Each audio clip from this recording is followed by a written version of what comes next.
Donald Trump with a commanding lead over Ted Cruz in the Hoosier state. New poll showing him 15 points ahead. So does the Texas senator have a prayer for another Hail Mary to stop Trump from getting that magic number, or does Trump win and take another step towards sealing up the nomination? Well, let's get to our political panel here to weigh in. Democratic strategist Chuck Rocha and senior political reporter for LifeSet Ashley Pratt. Good morning to both of you. Thanks for being with us. Good morning. So, Chuck, start with you. That new NBC poll, 15 points ahead, Donald Trump in the important state tomorrow of Indiana. Is this a done deal for him? I think so. I think Cruz and Kasich are two small children just throwing rocks at a train as it goes by. And also last night, I'll remind you that Luke Bryan, our good friend who sings that good country music, sings about hunting and fishing. There's a lot of people in Indiana and in West Virginia, in states that come up, that love them some hunting and fishing. And guess who they are voting for right now? Donald Trump. It's going to be hard for them to stop him as he's going. And even if they don't even get to the magic number, say he's just a few short, there's no way they will contest him if he goes into that thing with all of those delegates and the lead. Interesting. Well, Ashley, I mean, Cruz is pulling out all the stops here. Right? An endorsement from Governor Mike Pence announcing his running mate earlier than many people expected with Carly Fiorina.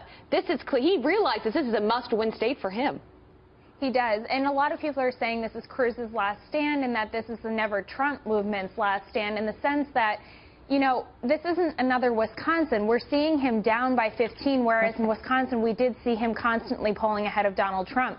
Now with Trump in the lead, this is kind of hard to deny that Indiana could swing his way.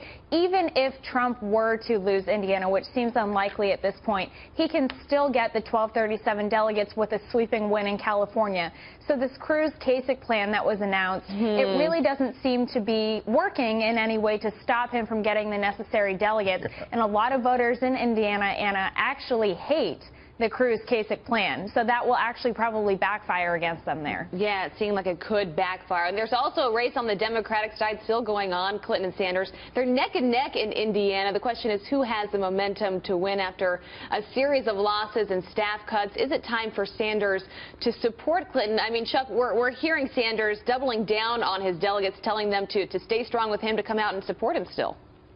Bernie Sanders has changed the way that we do politics in America. I've run campaigns for 20 years, and I've never seen an upswell of grassroots support like he has. You talk about just the fundraising numbers, which blow away the model of what we've used to run presidential campaigns forever. So he owes it to his supporters, and he calls it a movement. And if nothing else, he keeps going through the movement to make sure that they are heard. And I think that's the key, because no Democrat can beat any Republican in the general election without his supporters and without his movement. It's interesting, though, Ashley, in the polls, especially for Indiana, it's not like Hillary Clinton is running away with this thing. It's still very, very close. It is very close, and I do think that Bernie Sanders consistently has given her a run for her money. And I think it's something that the Democratic Party, while assuming this would be a coronation for Clinton, has actually been pretty surprised by the outcome, in the sense that a 74-year-old self-proclaimed socialist from Vermont has become the new face of the Democratic Party, right? That's what President Obama even said the other night, in the sense that his message is really resounding, especially with young people, which in the general election, she will really need them to come out, much like Obama did in 08 and 12. So I think at this point, the groundswell of support, as Chuck was mentioning, is hard to deny for Senator Sanders, and he's still saying he has a path forward and that this election is going to a contested convention. Yeah, well, the reality is Hillary Clinton is going to need Bernie Sanders supporters at the end of the day. She will. We'll see how all of this plays out. Ashley Pratt, Chuck Rocha, thanks for being with us this morning. We appreciate it. Thank you.